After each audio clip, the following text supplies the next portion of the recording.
When my grandfather died, I expected grief. What I didn't expect was war.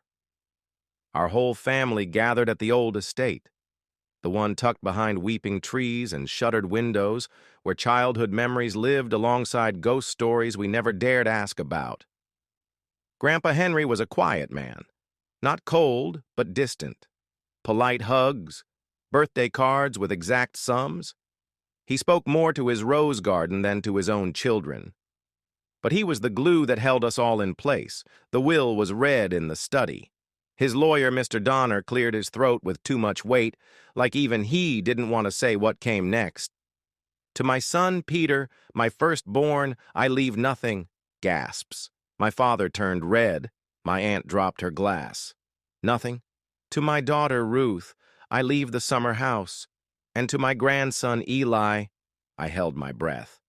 I leave the house and its contents, including the lockbox in the attic, if he dares to open it. What? People murmured. My Uncle Peter stood up, furious. What kind of sick joke is this? But it wasn't a joke. It was the beginning of the unraveling. Later that night, driven by anger and curiosity, I climbed the creaky stairs to the attic. The air was thick. Dust blanketed trunks, books, and faded photographs. Then I found it, a heavy lockbox, with a brass key taped under the lid. Inside were letters, dozens, all addressed to my mother. Only one problem. I never knew who my mother was.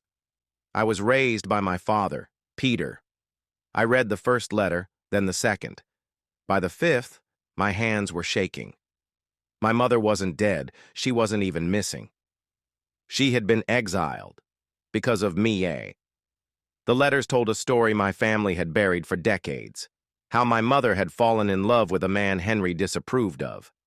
How she'd gotten pregnant. How Henry forced her to leave, claiming the child, me, would be better off raised by someone obedient. My mother had written every year, every birthday, every Christmas, every missed milestone, and every letter was intercepted, hidden in that box. I ran downstairs, letters clutched in my fist. "You lied to me," I shouted at my father. "You all did." Chairs scraped. No one had words, only silence, the kind that rots. Grandpa left the truth to me, and a choice. I found my mother 3 weeks later, living quietly in Oregon. She opened the door with tears before I even spoke. She said she always knew I'd come. Now I live in the house my grandfather tried to keep secret.